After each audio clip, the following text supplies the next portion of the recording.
Bueno, para los que nos están viendo por YouTube, que recién arranca para eso, Shalom, vamos a estar viendo una porción de las Escrituras que venimos viendo esta semana el libro de Números, y la porción que nos toca hoy se llama Jucat en hebreo, que quiere decir estatutos. Y yo le puse como subtítulo a esto: lo que nos parece difícil es lo que más nos bendice.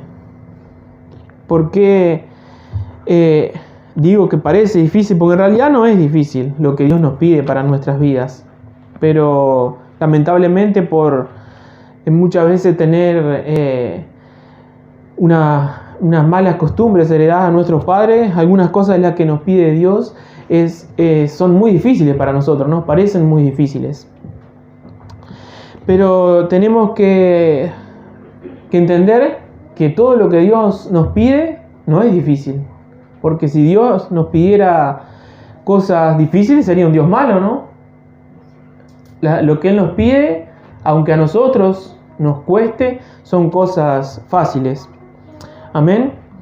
Esto lo podemos ver, no lo busquen, pero lo podemos ver hoy quiero que se mantengan todos en el libro de Números nomás, y yo voy a buscar otros libros, pero vamos a leer el capítulo 19. Pero vamos a leer ahora Deuteronomio 30, pero dejen que yo lo voy a leer.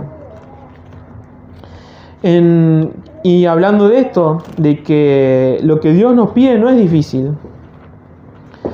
Al contrario, dice su palabra que es fácil y que está a nuestro alcance. Dice Deuteronomio 30:10: cuando obedecieres a la voz de Yahweh tu Dios para guardar sus mandamientos y sus estatutos escritos en este libro de la ley, cuando te convirtieres a Yahweh de tu Dios con todo tu corazón y con toda tu alma. Ahí nomás en este primer versículo podemos observar algo que nos habla aquí de cuando nos convirtiéramos, ¿no? Y las personas más allegadas a la iglesia cristiana, no a la iglesia católica, pero a la iglesia cristiana en general, creo que hemos escuchado, ¿no? Ah, sí, cierta persona se convirtió, aquella persona se convirtió, tenés que convertirte, ¿no? Y muchas veces nos dicen, si cuando íbamos a la iglesia en otra época, ¿no? Y dice, sí, porque fulanito se convirtió, o sea, que fulanito se convirtió. Y obviamente que es un momento de alegría para todos, pero muchas veces pensamos que convertirnos o que alguien se convirtiera era que repitiera una oración, que dice, bueno, yo me arrepiento de mis pecados, yo creo en Yeshua, en Jesús como Salvador, me arrepiento de mis pecados y ahí me convertí. Pero no es solo eso.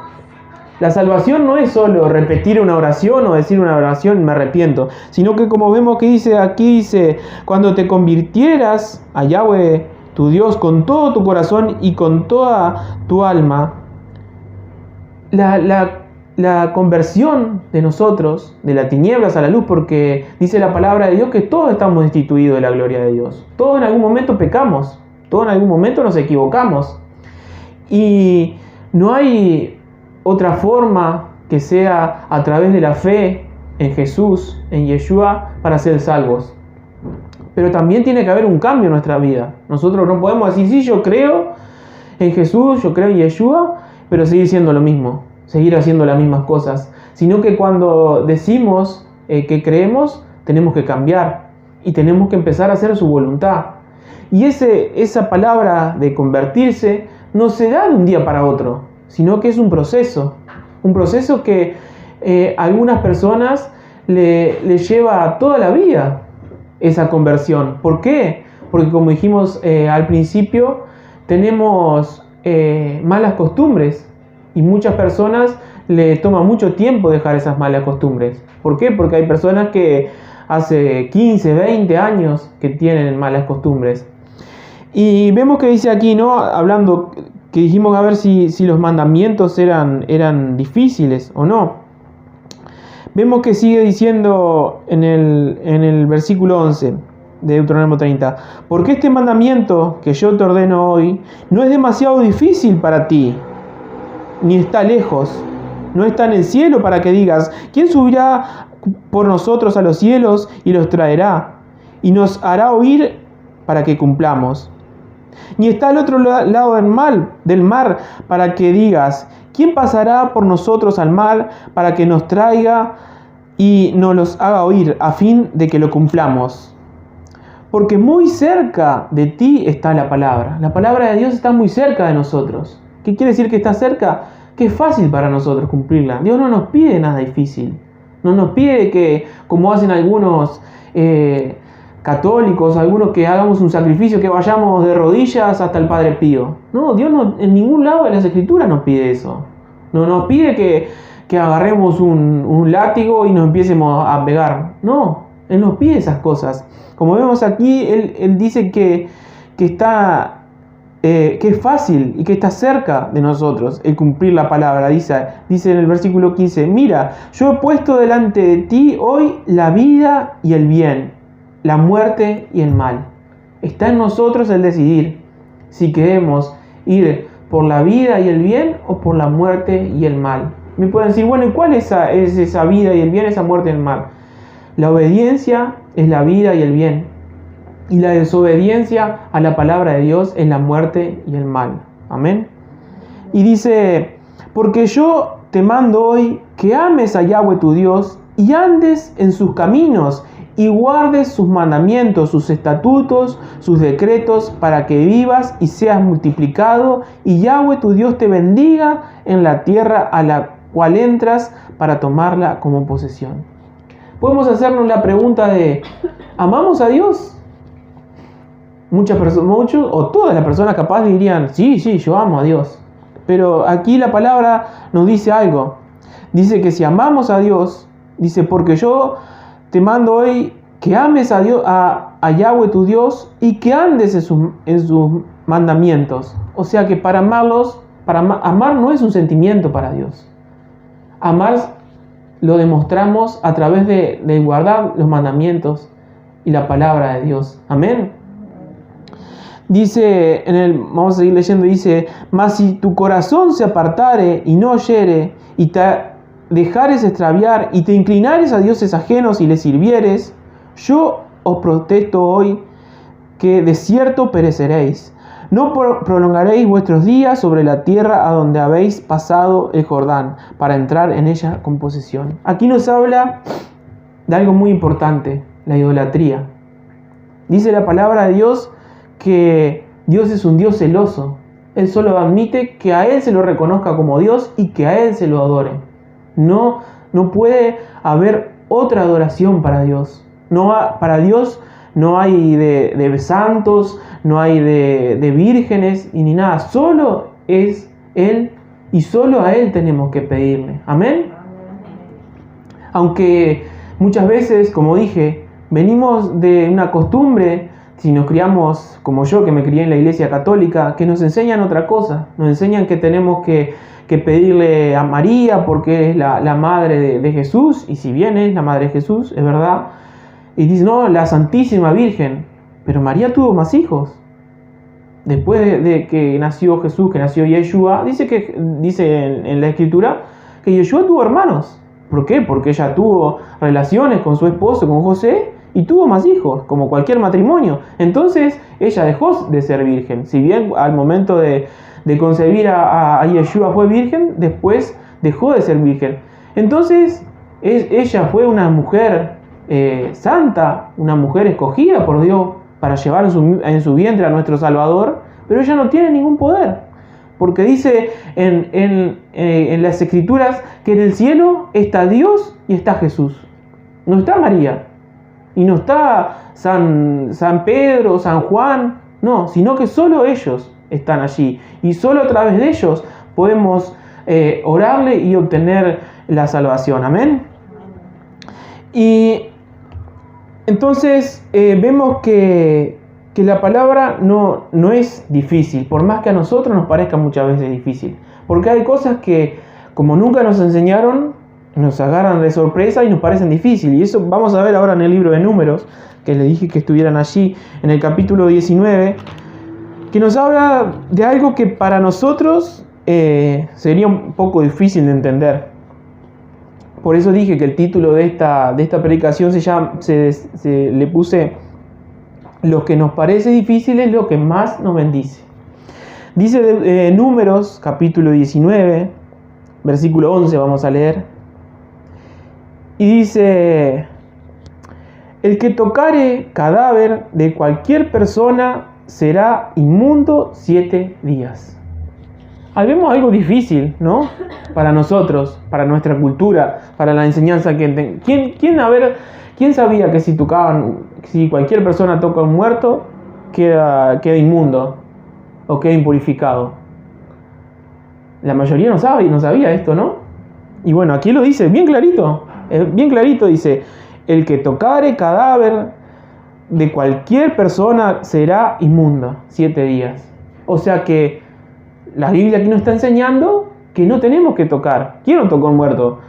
La mayoría, no queriendo, ¿no? Pero cuando falleció un ser querido, ¿quién no le dio un último beso? ¿Quién no le dio una última caricia a un ser querido, no? Pero sin embargo, es algo que le dice la Escritura que no debemos hacer. Si bien lo podemos hacer, por 7 días quedamos inmundos para Dios. Entonces vemos que nos podemos preguntar, ¿pero por qué? ¿Por qué es esto así? Porque la mayoría somos así, ¿no? Todos necesitamos saber el porqué de las cosas. No somos obedientes, digamos, al instante y decimos, bueno, si acá lo hice, yo lo voy a hacer, ¿no? Pero tenemos que entender que aunque a ustedes les parezca difícil, Dios no nos creó para morir. Así, ¿cómo?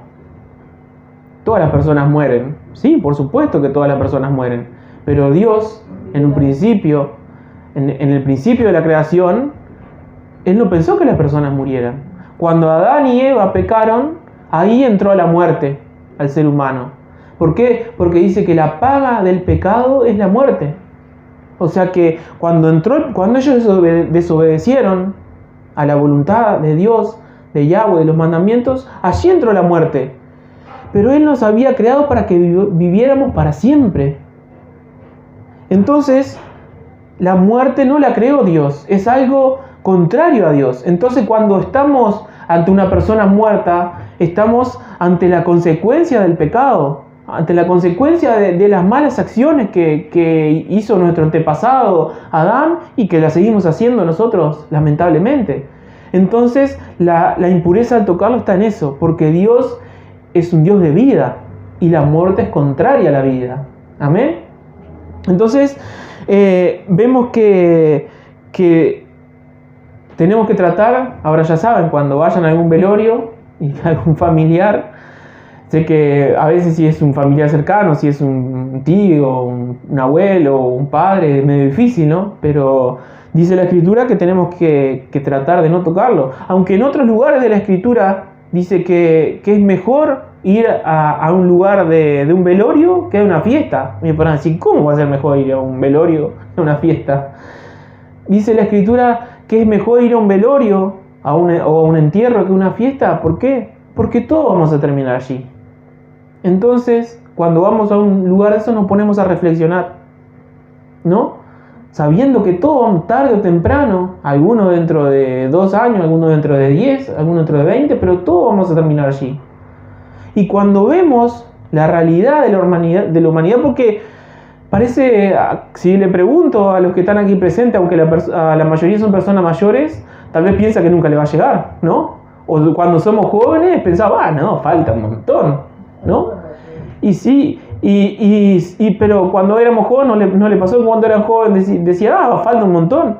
Y ahora parece que un abrir y cerrar de ojos ya está ahí, ya no falta tanto. Y bueno, es que la mayoría de las personas nunca reflexionamos de eso. Nunca reflexionamos qué va a pasar con nuestra vida después de la muerte. Y cuando estamos en un velorio o en un entierro y vemos que ese también va a ser nuestro final, ahí nos ponemos a reflexionar. Por eso dice la Escritura que es mejor ir a la casa de un velorio que a una fiesta, que a un cumpleaños. ¿Por qué? Porque en el cumpleaños te estás riendo, estás tomando, estás comiendo y no estás pensando en nada feo. Pensamos en cosas lindas, ¿no? Y aunque la muerte sea algo feo, es algo que tenemos que estar preparados. Y la mayoría de las personas no están preparadas para la muerte. No, en realidad, si le preguntamos, no sabe, le decimos, bueno, y si te morís, ¿qué pasa? ¿Qué va a pasar? Y capaz, sí, me voy al cielo. Ay, ¿por qué te vas al cielo? Porque fui bueno. Mirá, la Escritura dice que no hay justo ni a un uno. Ni una sola persona es buena. Para Dios, que es santo, que Él nunca mintió, nunca pecó, nunca hizo nada, no hay nadie bueno. Entonces, por ser bueno no podemos ir al cielo. ¿Sí? No, pero yo ayudé a los pobres, yo di de comer a los huérfanos, yo hice un montón de personas. Tampoco por eso vamos a ir al cielo. Entonces, bueno, ¿y cómo? Dice la palabra de Dios que Yeshua es el único camino al Padre. Jesús es el único camino al Padre que está en los cielos. Y a través de Él, y solo de Él, es que obtenemos la salvación. Y a través de nuestra fe, no de nuestras obras. No depende de lo que hagamos, depende de lo que creemos. Y obviamente que por consecuencia de lo que creemos, vamos a hacer las obras. Pero eso lo vamos a ver un poquito más adelante. Para reafirmar, no lo busquen, pero para reafirmar lo que estaba diciendo, vamos a ver un versículo en Romanos capítulo 6, que Pablo nos habla, el apóstol Pablo nos habla de eso, y dice en Romanos 6:23, dice, porque la paga del pecado es la muerte, lo que vimos. Todos se mueren hoy en día y todos nos vamos a morir hoy en día por el pecado. Porque si no fuera por el pecado, si Eva no le hubiera dado la manzana a Adán y Adán hubiera comido, hubiera pasado todo lo que pasó, la historia que conocemos, ¿no? Lo tendríamos acá, Adán y Eva. Imagínense, miles y miles de años y estarían acá con nosotros. Y serían jovencitos y no tendrían ningún problema. Pero lamentablemente, como desde un principio tuvimos ese problema, tenemos la muerte. Pero dice más, Pablo dice, más la dádiva de Dios, dádiva quiere decir regalo, más el regalo de Dios es vida eterna en Cristo Jesús, Señor nuestro. Dios tiene un regalo para cada uno de ustedes, que es la salvación de sus almas. Y es fácil, no tienen que hacer nada, solo tienen que creer en Él. Pero como les dije, el creer tiene que traer sus consecuencias. Entonces me pueden decir, ¿por qué el título de la prédica? ¿Qué es lo que nos parece difícil? Es lo que más nos bendice. Porque nosotros somos así, como Adán y Eva, ¿no? Que necesitamos que por todo se nos dé una explicación, ¿no? Como vimos lo del muerto, ¿no? Vamos a decir que yo le hubiera dicho, bueno, no pueden tocar un muerto porque Dios dice. Van así, ¿no? ¿Cómo que me dejas así? Todo quiere una explicación, ¿no? La palabra de Dios también dice algo que tenemos muy por costumbre acá, que no se puede comer chancho, que no se puede comer cerdo. Lo dice la palabra de Dios. Y yo le puedo decir, bueno, la palabra de Dios dice que no se puede comer chancho. ¿Está? Se terminó la predica.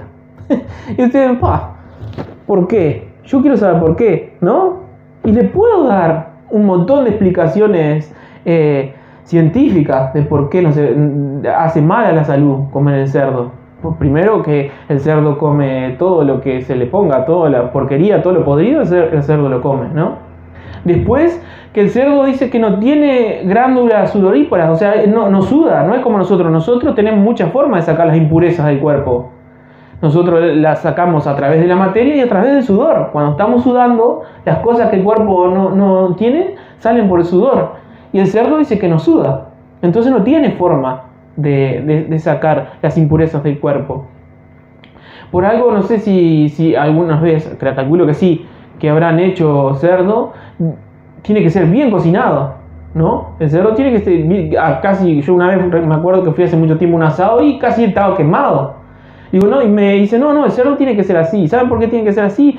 Porque el cerdo tiene muchas bacterias adentro mismo de la carne y por eso lo cocinan tanto. Porque si lo dejan a medio hacer, esas bacterias no se mueren y hacen mal. Y aún así, cocinándolo bien, quedan esas bacterias y hace mal al cuerpo. Lamentablemente estamos teniendo muchas enfermedades en nuestra vida por comer cosas que Dios dijo que no se podían comer. Igual que los mariscos y las cosas del mar que tampoco se pueden comer. Por ejemplo, no recuerdo cómo se llaman los bichitos esos, los calamares y todas esas cosas, que Dios creó los animales y saben para qué están. Y todos los calamares y ese tipo de cosas del mar son como las cucarachas del mar. Ellos, todos los pescados que se van muriendo y se van pudriendo, que caen al fondo, ellos van y se lo comen. Todas las cosas podridas, todas las cosas feas, ellos se lo comen. Y después, ¿qué hacemos nosotros? Vamos y lo comemos nosotros. ¿Les parece que le hace bien? No, nos hace mal. Entonces, como le dije, yo le puedo dar una explicación del por qué, pero hay mandamientos que no tienen explicación.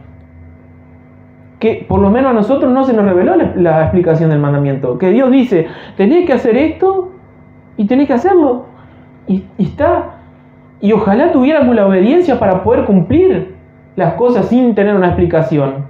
Recuerdo que hace un tiempo hablamos con un hermano de Chile, ¿no? Y él nos comentaba, porque él conocía el hebreo, y nos decía, cuando estaban dando los 10 mandamientos en el monte, que si se acuerdan que fue todo un espectáculo, vamos a decirlo entre sí, ¿no? Cuando dieron los mandamientos, dice que había voces, había truenos, relámpagos, ¿no? La voz de Dios que tronaba arriba del monte, y dice que el pueblo se asustó y dijo, no entendemos lo que está pasando, pero vamos a obedecer. Y nosotros decíamos, ojalá nosotros fuéramos así. Y le dijéramos, digo, no entiendo para qué querés que haga esto, pero lo voy a hacer. Pero siempre me pasa con mi hijo Benjamín, ¿no? Que tiene 13 años, y como es un niño, todo lo que vos le decís que tiene que hacer, tiene que haber una explicación, ¿no? No podés decirle, hace esto porque soy tu padre, porque no alcanza con que yo le diga que haga esto, ¿no? A todos le habrá pasado con sus hijos. Hay que darle toda una explicación a los niños de por qué tienen que hacerlo, ¿no? Y nosotros somos iguales. Necesitamos tener la explicación de todas las cosas. ¿Pero por qué pasa esto? Porque tenemos una naturaleza nosotros, como dije hoy hace un ratito, que no hay justo ni uno. Ninguno de los que estamos aquí somos buenos. Ninguno de los que estamos aquí nunca mentimos, nunca nos equivocamos, nunca decimos nada. Todos tenemos una naturaleza en nosotros mala, una naturaleza corrompida, que muchas veces lucha una con la otra. ¿No le pasó? Que hay como las películas, ¿no? Los dibujitos, que hay como un ángel acá y acá un diablo, ¿no? Y le dice, el diablo dice, andá y decirle, insultala. Y acá, no, ¿cómo va a hacer eso? ¿No? Parece que tenemos dentro de nuestra mente, ¿no? Que se pelea la mente nuestra, así, ¿qué hacemos? ¿Voy y le rompo la cabeza o voy y le digo que me perdone? ¿No? No sabemos, ¿no? Y es eso. Tenemos una naturaleza dentro de nosotros que está corrompida, una naturaleza que está mala y una naturaleza que viene de parte de Dios, una naturaleza buena que la tenemos a través de su espíritu, ¿no? Entonces nos podemos decir, bueno, ¿y cómo podemos doblegar esa naturaleza quebrantada que tenemos? ¿Cómo puedo hacer para no hacerle caso al diablito que me dice andá y partirle la cabeza? Porque muchas veces somos creyentes, pero le hacemos caso igual, ¿no? Hay que le dice que porque le vaya me partemos la cabeza, ¿no? O andá y insultalo, y vamos y le insultamos, ¿no? Y no le hacemos caso al angelito, digamos. Entonces, ¿cómo hacemos? Y aquí mismo, en esta escritura, nos va a decir cómo podemos hacer eso. Con una alegoría que hay en Números, ahí mismo donde están, pero un poquito más adelante, en el capítulo 21. Vamos a leer una pequeña historia que tal vez algunos la conozcan, que es la de la serpiente de bronce. Y dice Números 21, versículo 4. Después partieron del monte Hor, camino al Mar Rojo, para rodear la tierra de Edom, y se desanimó el pueblo por el camino. Algo que le pasa a muchas personas, ¿no? Se desaniman. No es, aquí lo que pasaba con el pueblo es que ellos estaban yendo para la tierra prometida, para donde Dios le había prometido, y como ellos hicieron las cosas mal, Dios le dijo, no, den la vuelta y vayan para atrás, vuélvanse para atrás. Entonces ellos al estar cerca de lo que querían y no poder lograrlo, se desanimaron. Pero no se quedó ahí, porque muchas personas, me pasa a mí y creo que a todas nos pasa que nos desanimamos muchas veces, ¿no? Y una cosa es que nos desanimemos y digamos, bueno, algunas veces nos desanimamos ni decimos nada, ¿no? Nos quedamos callados la boca y lloramos o nos quedamos tratando de estar solos. Algunas veces nos desanimamos y decimos, ¿por qué me pasa esto a mí, no? O algunas veces nos desanimamos como pasó con el pueblo y empezamos a hablar en contra de Dios. Y decimos, ¿por qué Dios me pasa esto? ¿Por qué Dios tal cosa, no? Y acá dice en el versículo 5, y habló el pueblo contra Dios y contra Moisés. O sea que el pueblo se puso contra Dios en el versículo 5. Y dice, ¿por qué nos hiciste subir de Egipto para que muramos en este desierto? Pues no hay ni agua y nuestra alma tiene fastidio de este pan tan liviano. Recuerden que aquí este pan liviano que llamaban ellos era el maná. Era el pan que descendió del cielo. Dice que ellos un día se quejaron y Dios hizo llover comida. Y ellos no tenían que hacer nada. Ellos tenían que salir y cuando salían de mañana veían, dice que eran como unas hojuelas de maíz con sabor a miel. Y ellos veían en el piso eso y lo juntaban y lo comían. Imagínense, no tenían que hacer nada. Imagínense que era comida del cielo, hecha por Dios mismo. Y se quejaron así. Estaba leyendo un comentario judío, ¿no? Que los comentarios judíos los tomamos con pinza. Y me pareció medio gracioso esto, pero le voy a comentar, ¿no? Dicen los judíos, puede ser verdad o no, pero los judíos dicen que cuando el pueblo comía esta comida era tan perfecta que no tenían que ir de cuerpo. No tenían que hacer caca. Tuvieron 40 años sin hacer caca, dicen los israelitas. Suena gracioso, ¿no? Pero puede ser verdad, ¿no? Porque, no sé, no entiendo mucho de biología, pero creo que cuando hacemos caca, cuando vamos de cuerpo, es porque expulsamos lo que nos sirve de la comida que comimos, ¿no? Y por ahí, si el maná servía todo, no precisaba, ¿no? Aunque suene gracioso y parezca raro. Algún día lo vamos a saber. Cuando estemos con Yahweh y con Yeshua, le vamos a preguntar, ¿y hacían caca en el desierto? Pero es gracioso, pero me gustó para distender un poco, ¿no? Pero volviendo a esto, imagínense que ni al baño tenían que ir y se quejaban igual. Ni tenían que cocinar la comida y se quejaban igual. Ya, y como mi esposa en el Shabbat pasado, la reunión pasada lo dijo, el pueblo no era la primera vez, ni la segunda, ni la tercera que murmuraba. El pueblo tenía sed y Dios le decía a Moisés, andá y pegale y hablarle a aquella roca, y salía agua de una piedra. Salía. El pueblo dijo, queremos comer carne. Y dice que Dios mandó codornices, que dice que kilómetros de codornices. Lo que el pueblo quería, Dios le daba. Y sin embargo ellos seguían murmurando y seguían hablando mal. Bueno, vamos a seguir leyendo. Y dice vamos en el versículo 6. Y Yahweh envió entre el pueblo serpientes ardientes que mordían al pueblo y murió mucho pueblo de Israel. Vemos que la murmuración contra Dios y el quejarse, todo empezó con una depresión, ¿no? Con un desánimo. Y terminó en que el pueblo murmuró. ¿Y qué pasó? Tuvieron una consecuencia. Que Dios envió serpientes para que los picaran. Y dice que las personas morían, ¿no? Porque dice, y murió mucho pueblo de Israel. Dice, entonces el pueblo vino a Moisés y dijo, hemos pecado por haber hablado contra Yahweh y contra ti. Ruega a Yahweh que quite de nosotros estas serpientes. Y Moisés oró y oró por el pueblo, Y Yahweh dijo a Moisés, hazte una serpiente ardiente y ponla sobre un asta, y cualquiera que fuere mordido y mirare a ella, vivirá. Y Moisés hizo una serpiente de bronce y la puso sobre un asta, y cuando alguna serpiente mordía a alguno, miraba a la serpiente de bronce y vivía. Ahí vemos que la serpiente, sabemos lo que significa: el enemigo, el diablo, la serpiente. O sea que podemos también hacer una alegoría que representa esa naturaleza mala que tenemos nosotros, esa naturaleza corrompida que nos hace inclinarnos al pecado, que nos hace tener ganas de reventarlo a patadas a alguno cuando hace algo mal, que no tiene paciencia. Y vemos que eso atacaba al pueblo de Israel, ese pecado atacaba al pueblo de Israel.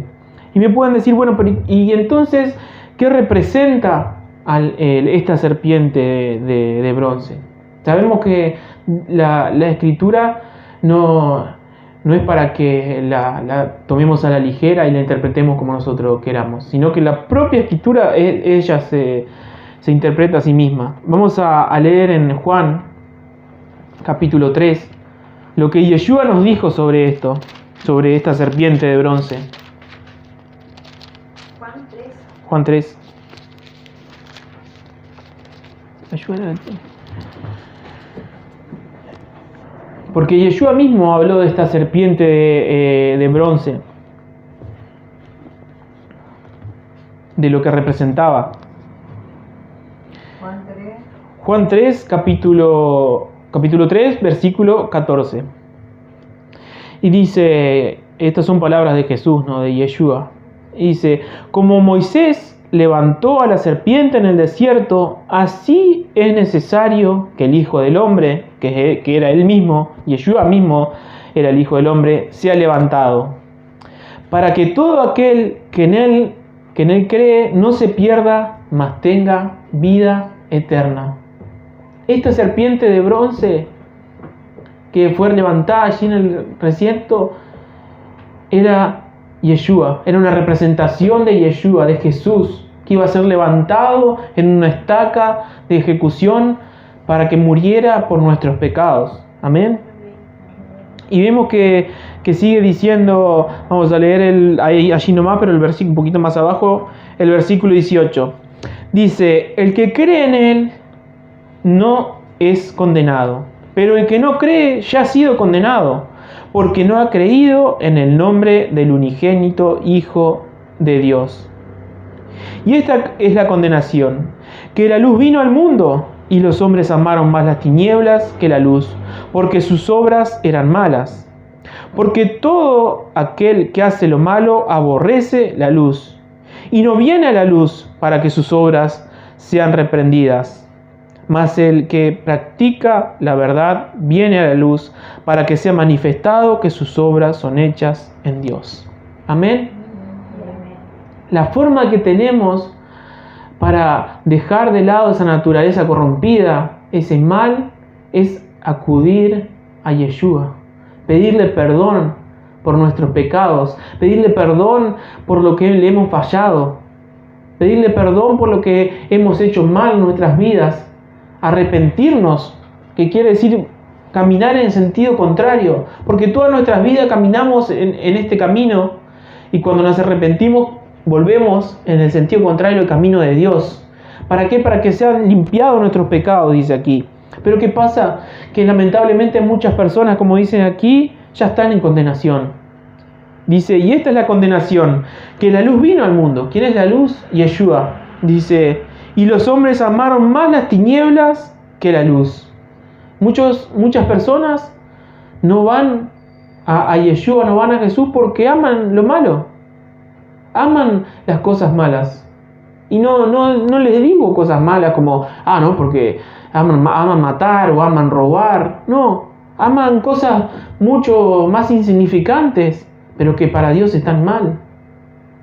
Como la idolatría, como la mentira, como el engaño, como la droga, como el alcohol. Muchas personas aman más eso que a Dios. Y por eso no van a la luz. Porque dice aquí, porque todo aquel que hace lo malo aborrece la luz y no viene a la luz para que sus obras no sean reprendidas. ¿Por qué? Porque cuando estamos en tinieblas y vamos a la luz, se van a empezar a ver todos nuestros pecados, todas nuestras fallas. Dios nos va a reprender.